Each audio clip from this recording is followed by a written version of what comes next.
Our message is the message of rebirth. Ibig sabihin, pwede ka uling ipanganak. Di ba po ang tao kapag ka meron siyang pinagdaanan, sana kung may babalik ko lang ang nakaraan. Pero good news, kapatid. Good news. You can be born again. 1 Corinthians 15:50. 1 Corinthians 15:50. Sabi niya po dito, sinasabi ko nga ito, mga kapatid, na ang laman at ang dugo ay hindi makapagmamana ng kaharian ng Diyos, ni ang kasiraan ay magmamana ng walang kasiraan. Sabi niya dito, flesh and blood. Hawakan mo yung katawan mo. Flesh ba yan? May dugo ba yan? Ang sabi ng Bible, ang laman at ang dugo ay hindi magmamana ng kaharian ng Diyos. Romans 9:8. Sa makatwid ay hindi mga anak sa laman ang mga anak ng Diyos. Sa English, that is, they which are the children of the flesh. Children of the flesh. These are not the children of God. Ibig sabihin, pag pinanganak ka ng laman ng tao, hindi ka anak ng Diyos. Ayun yung sinasabi ni Pablo dito. John chapter 3 verse 6 to 7. Sabi niya, ang ipinanganak ng laman ay laman nga. Malinaw, ha? Then, sabi niya, at ang ipinanganak ng spirito ay spirito nga. Apelyido mo, Rotolo. Apelyido dito, Del Rosario. Pareho, magkaibang apelyido. Magkaiba. Parehong pamilya, magkaiba. Ang ipinanganak ng spirito ay spirito, ang pinanganak ng laman ay laman nga. Verse 7, John chapter 3 verse 7, sabi niya, huwag kang magtaka sa aking sinasabi sa iyo, sabi ni Kristo, kinakailangan ngang kayo'y ipanganak na muli. Dahil ipinanganak ka ng tatay at nanay mo, nag-i-exist na tayong lahat. But we need to be born again. Saan? Ang ipinanganak ng spirito ay spirito nga. Kailangan mo ipanganak sa kabila. Paano po mangyayari yan? John chapter 3 verse 3, sumagot si Jesus at sa kanya'y sinabi, katotohanang sinasabi ko sa inyo. Okay? Katotohanang sinasabi sa inyo, maliban na ang tao'y ipanganak na muli, ay hindi siya makakakita ng kaharian ng Diyos. Now tell me, why do you need to be born of God? To be born again. Why? Kung ipinanganak ka sa pamilya, tsuwa, hindi mo papakinabangan, bro, ang pamilya Santa Ana. Tama? Maliban na lang na ampunin kita. Tama? Naintindihan nyo? Pamilya A is different from pamilya B. Magkaiba siya. Sabi niya, huwag kang magtaka bakit kailangan yung ipanganak na muli. 1 John 5:1. Ang sino mang nananampalataya na si Jesus ay siyang Kristo. Naniwala ka na si Jesus ang Kristo. Kristo means hindi siya apelyido. Ang Kristo, ibig sabihin, anointed one. Tagapagligtas. Okay? Sabi niya dyan, ang sino mang nananampalataya na si Jesus ay siyang Kristo ay ipinanganak ng Diyos. At ang bawat umiibig sa nanganak ay umiibig din naman sa ipinanganak niyaon. Ngayon, malinaw na. Ang anak ng tao ay hindi anak ng Diyos. Ang dugo at laman ay hindi pwedeng magmana ng kaharian ng Diyos. Hindi ko pwedeng maging tagapagmana si Eman dahil hindi siya yung anak ko. Ang anak ko si Prince. Siya ang tagapagmana ko. Magiging tagapagmana siya kung pareho kami ng apelyido at ipinanganak siya ng nanay niya. Okay? Dahil yun ang pamilya natin. Ngayon, sinasabi niya dito, kailangan mong ipanganak sa Diyos. Paano? Pag naniwala ka na si Jesus ang tagapagligtas. Malinaw? Ang pagiging mananampalataya o pagiging born again ay hindi po relihiyon. Hindi po yan pangalan ng relihiyon. Nasanay na lang tayo. Anong relihiyon mo? Sasabihin mo, born again. Hindi po yan relihiyon. Ang tao po ay kailangang ipanganak na muli para sila'y makakita ng kaharian ng Panginoon. Sabi ng Bible, unless a man be born again, he cannot see the kingdom of God. Ayaw mo ba nun? Pag pinanganak ka uli? Sabi ng 2 Corinthians 5:17, if any man is in Christ, he is a new creature. The old has gone. Behold, the new has come. Bago ka na. Ngayon, ano po ang mensahe po natin sa umagang ito? Christianity has a message. Ang Kristyanismo po ay meron po siyang mensahe sa mundong ito. And the Word of God is good news. Our message is the message of new beginning. Sabihin natin, new beginning. Nagmura ka kanina, nanuntok ka kanina, nagkamali ka kanina, nagsinungaling ka kanina, may ginawa kang kalokohan kanina. Listen, you have a new beginning. Pwedeng hindi mo na mabalikan at mabago yung nakaraan mo, pero pwede kang magsimula at magbago ng bagong kasaysayan mo. Amen. Sabi ng Bible, therefore, if any man be in Christ, he is a new creature. All things are passed away. Behold, all things are become new. Sabi niyo sa katabi mo, past is past. Huwag ka nagsisettle sa past. Ang nakaraan ay nakaraan. Maraming pagkakataon, kapatid, pagtugtog ng radyo o cellphone, tapos maririnig mo yung paubaya, iiyak ka na. Saan na kami ngayon? Past is past. Gusto mo ng bagong buhay? We have a message for you. Our message is a new beginning. Pwede ka magsimula uli. Pwede ka magbago uli. Pwede ka magdesisyon ng tama uli. Sabi niya dito, 1 Corinthians 2:5. Sabi niya, that your faith should not stand in the wisdom of men, but in the power of God. Sa Tagalog, upang ang inyong pananampalataya ay huwag masalig sa karunungan ng mga tao, kundi sa kapangyarihan ng Diyos. Our message, kapatid, listen. Ang tagal mo nang nakinig, kapatid, sa napakaraming tao. Ang tagal na nagpayo sa'yo at pinakinggan mo. This is good news. Pwede ka na ngayon magsimula. Anong simula? Pwede ka nang hindi makinig sa kanila. Pwede nang hindi, kapatid, na dumepende. Pwede ka nang hindi dumepende sa kanila. Pwede ka nang hindi dumepende sa sahod mo. Pwede ka nang hindi dumepende sa kinakain mo. That your faith should not stand in the wisdom of men. Nang yung pananampalataya ay huwag matayo sa karunungan ng tao, kundi sa kapangyarihan ng Diyos. Hindi ba good news yan? Sasabihin sa iyo ng mga kapitbahay, wala ka ng pag-asa, wala ka namang pinag-aralan eh. Hanggang dyan ka na lang kasi ang hakbang mo, pa isa-isa lang. No way. I'm from glory to glory. Excellence to excellence. I refuse to be offended. I refuse to be discouraged. Amen. Hindi na tayo ngayon depende kung anong sasabihin nila. Yung limitasyon ng tao ay hindi na ubra sa atin. Ang sabi sa atin ng Bible, huwag matayo ang inyong pananampalataya sa karunungan ng tao, kundi sa kapangyarihan ng Diyos. What is the power of God? The power of God is the Word of God. Sabi ng Romans chapter 1 verse 16. Ngayon, anong gagawin mo? Didepende ka ngayon sa salita ng Diyos. Lagi ko po sinasabi sa inyo, hindi ka makakarating sa isang lugar kung walang salita o sign kang nakikita. Ang tawag natin dyan, high-tech na ngayon eh. May Grab na, di ba? Ang tawag natin dyan, waste. Waste of time. Hindi waste. Pag hindi mo alam, hindi mo nakabisa, ito, may mga lesson dyan, kapatid. Pag sumakay ka ng jeep, nakalagay Pasig, alam mo, Pasig yon. Pero pag bagong bayan, no, Pasig ako pupunta eh. Kapag wala kang salita, wala kang direksyon. That your faith should not stand in the wisdom of men, but in the power of God. Ang salita po ng Diyos ay direksyon. Sample, wala kang pera, wala kang trabaho. Sabi ng Word of God, do not worry. Yeah? Philippians 4:6, do not worry. Ano Tagalog ng worry? Huwag kang mag-alala. Huwag kang mag-alala. Naghihingalo na yung tatay mo, huwag kang mag-alala. Wala ka ng pera sa pitaka mo, huwag kang mag-alala. Gagawin natin. Wala kang trabaho, huwag kang mag-alala. Alam mo, kakabahan ka niyan. Wala kang trabaho? Di ba sa munisipyo po kayo? Sabi ni Mayor, tanggal na raw kayo 3. Tapos papasok ka sa church, huwag kang mag-alala. Ngayon, madali ba siya? Madali siyang gawin? Huwag kang mag-alala? Meron pa ako narinig, maganda rin yung nag-aalala ka. Para alam mo yun, para pagandaan mo. Di maganda ka na lang kaysa mag-alala ka. Hindi ba? Parang ang gulo yun, di ba? Di ba? Alam mo, kailangan tayong mag-ipon. Kasi, pag nag-ipon ka kasi, malay mo, magkaroon ng emergency, mamatay yung...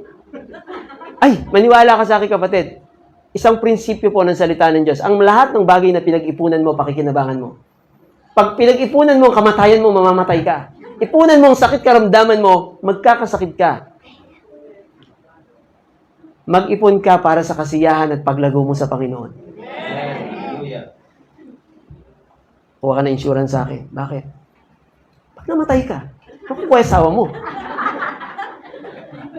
Oh Lord, wala atang insurance company na maayos ka usap.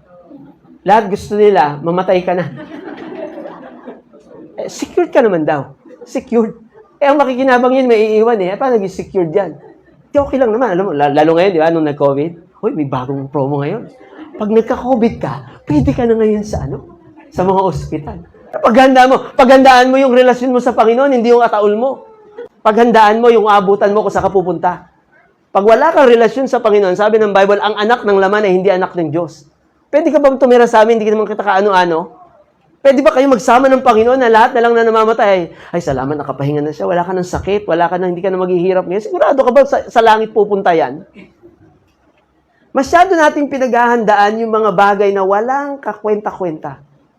Alam niyo, pinaka-nakakalungkot at nakatatakot sa tao?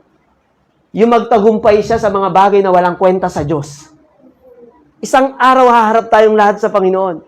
Ang sasabihin niya, anong ginawa mo sa buhay na binigay ko sa iyo? Meron po tayong mensahe. Kapatid, ang mensahe ng bagong simula. Katapos ng alas 10, alas 11. Hindi alas 10. Tapos na yung alas 10, alas 11 na. Kaya ano gagawin mo sa buhay mo? Paghandaan mo yung future mo. Ang salita ng Diyos, binibigyan ka na ng gabay ngayon. Maganda ka. Maganda ka. Handa na po ba kayo? Kunin kayo ng Panginoon? Lahat na nag-amen, mamaya, mga schedule natin yan. Medyo ngayon maraming nagpa-schedule sa Israel ngayon. May mga kamatayan po na hindi kalooban ng Panginoon.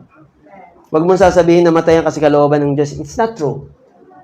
Hindi po yan totoo. Ang sabi ng Bible, ang mga langit ay sa Diyos at ang lupa ay ibinigay sa tao.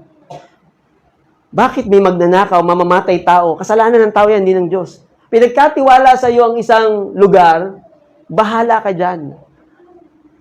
Sisisihin mo ba ang Diyos dahil ang daming kalat sa bahay niyo na ikaw ang nagkalat? Tapos, tinambak mo ng tinambak yung basura mo dyan, inuod ka, inanay ka, bumagsak yung bahay mo, sasabihin mo, Diyos ko po, bakit kami pa? Baboy mo Ano gagawin natin? Yung ugali mo, ayaw mong baguhin. Ngayon, paano mababago yan? Kung ang kasama mo, baboy din. May Word of God po sa atin. Good news yun. Ang tawag sa Word of God, good news. Ibig sabihin, yung bad news, wala na yun pag niyakap mo to. Ano po gagawin natin? We need to learn the Word of God. Sabi niya dito, Colossians chapter 2, verse 10. Sabi niya dito, and ye are complete in Him, which is the head of all principality and power. Sa Tagalog, at sa Kanya, kayo'y napuspos na siyang Pangulo ng lahat ng pamunuan at kapangyarihan. You are complete in Him. Pag kinilala mo si Kristo bilang tagapagligtas mo, at sabi natin sa kanta, ikaw ang aking Diyos. Ibig sabihin, kompleto ako kay Kristo. Wala akong kulang. Ngayon, yung mga mananampalataya, nakakakita ng kakulangan sa sarili nila. Yun yung mga mananampalataya na hindi alam ang salita. Sabi ng Hosea 4:6, my people are destroyed because of lack of knowledge. Wala naman talagang pera Kita mo yung bahay namin, barong-barong. Tingnan mo nga itong asawa ko. 1, 2, 1, 2, kung humakbang. 1, 2, 1, 2, 1, 2. Ibig sabihin, madi-discourage ka? No way! I walk by faith. Lumalakad ako sa pananampalataya. Oo, tatawa ka ngayon, pero isang araw mamamangha ka. Amen. Huwag kang papayag, kapatid. At huwag kang makikinig sa mga tao sa paligid mo kung hindi yan galing sa salita. Nung si Adan po at si Eva ay nagtago, naghahanap ang Panginoon. Adan, nasan ka? Adan, nasan ka? Hindi ba alam ng Diyos? Diyos siya. Alam niya. Ang sabi ni Adan, narito po ako, nagtatago ako kasi, nahiya ako kasi hubad ako. Ngayon, ito si Lord, hindi niya ba nakikita ang hubad si Adan? Ano sinabi niya? Sinong nagsabi sa iyong hubad ka? Diyos ba nagsabi na may sakit ka? Diyos ba nagsabi na mananatili kang ganyan ka na lang? Na mananatili kang mahirap? Diyos ang nagsabi niyan? O ikaw? O yung kapitbahay mo? Na dumipende ka sa lahi nyo? Siyempre, walang trabaho lolo, walang trabaho tatay, mahirap lahat sila. Natural, mahirap ka din? Diyos ba ang nagsabi niyan? Ang sabi niya kay Adan, sino nagsabi sa'yo? Napakahalaga po, kapatid, na pinakikinggan mo yung salita. Kasi kung hindi mo papakinggan ang Word of God, sinong nagsabi sa'yo? Chinismis yung isang katrabaho mo. Alam mo ba yan? Si ganito, si ganyan, si ganyan. Tapos ikaw naman, nagalit ka. Ba't ka nagalit? May iba kang pinakinggan eh. Di ba sabi sa Bible, ang panalangin nyo nagsisiusig sa inyo at ibigin nyo ang iyong kaaway? Madali ba siyang gawin? Hindi siya madaling gawin. Kaya nga sabi sa atin ng Bible, train yourself to be godly. Wala pong training na madali. Tignan mo yung katabi mo. Madali bang mahalin yan? Kung mangutang, minsan di nagbabayad. Puro parinig. Alam mo naman, hindi ko alam na gusto niya lang mangutang. Alam naman natin, di ba? Pero kaya mo bang mahalin yan? Ang puhunan po ay ang salita ng Diyos. Dahil sa salita nalalang ang lahat ng bagay. Sabi ng Bible, in the beginning, God. And God said, let there be light. Anong gusto mo mangyari sa buhay mo? Sabihin mo. Sabi ng Proverbs 18:21, ang buhay at ang kamatayan ay nasa kapangyarihan ng... Sabi ng Matthew, sa pamamagitan ng iyong salita, ikaw ay hahatulan at sa pamamagitan ng iyong salita, ikaw ay mapapalaya. Hindi mo ba pwede sabihin ngayon na magaling na ako? Wala nang kahirapan sa buhay ko? Sabihin mo ang gusto mo mangyari. Kailangan mong maging consistent. Ibig sabihin, tuloy-tuloy, hindi nagbabago sa tamang salita. Sa Kristyanismo po, meron pong bagong pasimula. Ano yung bagong simula? Pwede ka nang hindi magmura ngayon. Amen.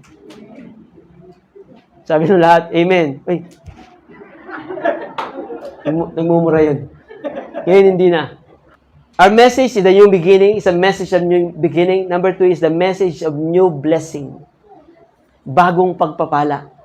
Ang buhay ng tao, kapatid, alam mo, ang pagpapala lang yan, pag may bonus, may trabaho, blessing na sa kanila yon. Yeah? Basahin po natin, 1 Corinthians 2:14. 1 Corinthians 2:14. Sabi niya dito, but the natural man, ibig sabihin, natural na tao, natural man, hindi synthetic, hindi robot, tao, pinanganak, tao. Sabi niya dyan, but the natural man receiveth not the things of the Spirit of God. Sabi niya, ngunit ang taong ayon sa laman ay hindi tumatanggap ng mga bagay mula sa Espiritu ng Diyos. Pag ikaw tao ka lang, pinanganak ka lang ng nanay at tatay mo, sabi sa atin ng Bible, hindi ka pwedeng tumanggap mula sa Diyos. Ang tanong, paano nagpe-pray yung mga tao? Paano sila nananalangin? At paano sasagutin sila? Natural, hindi. Hindi ka nga pwede tumanggap eh.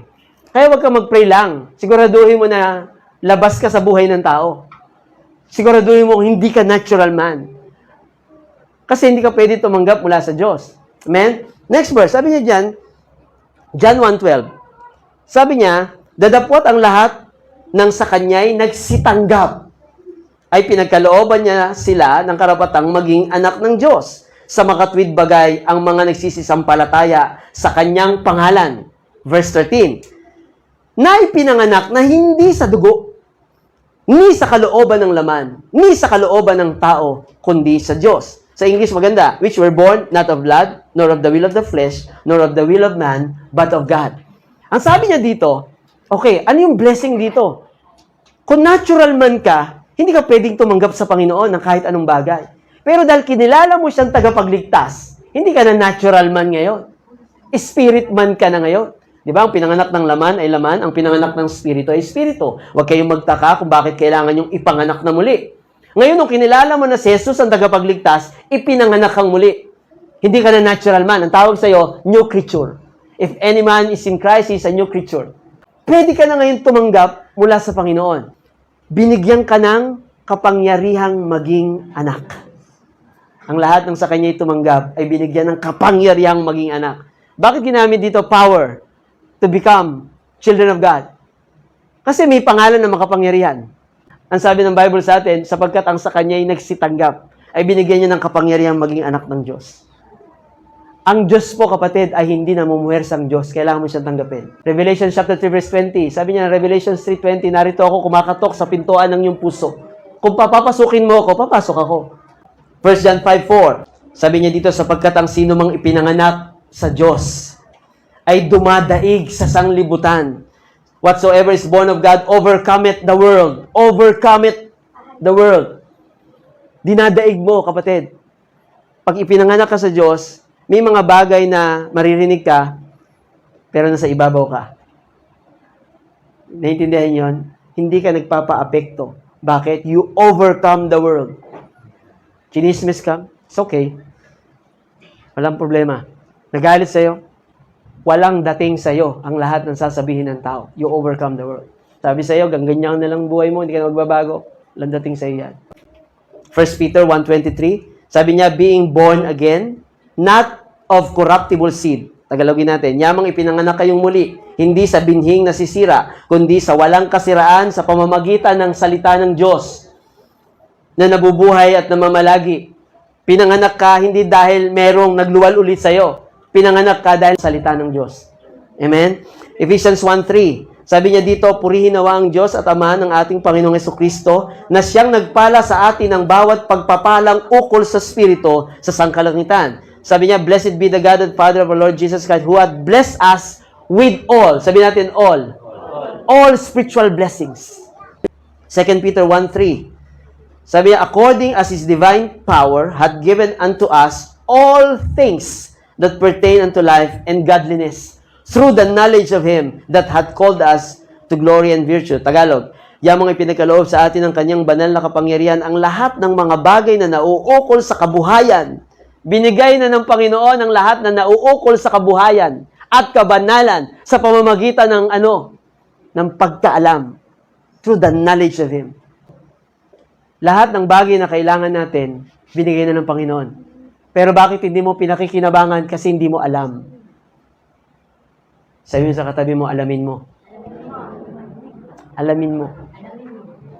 Ito po ang dahilan kung bakit nagtitraining tayo. Tinuturo natin, why do you need to pray? Why do you need to meditate the Word of God? Why do you need to attend your cell group? Why do you need to attend the foundation school? Yung services, ba't kailangan nyo? Lahat po kasi yan, training. Pag ang bata, kunyari siya ay 18 na, sasabihin, tagapagmana siya, meron po mga dokumento, kailangan ko pala pumunta ng bangko, pirmahan ito, mag-withdraw. Pero kung hindi po marunong bumasa at sumulat yan, hindi makaka-withdraw yan. Same thing with us. Kung hindi po natin alam paano gamitin ang panalangin, hindi natin alam gamitin ang salita ng Diyos, ang pangalan ni Jesus, hindi mo yan pakikinabangan. Sasabihin mo, wala naman ako napala dyan eh. Yeah? Ang tanong, anong ginawa mo sa tinanggap mo noon?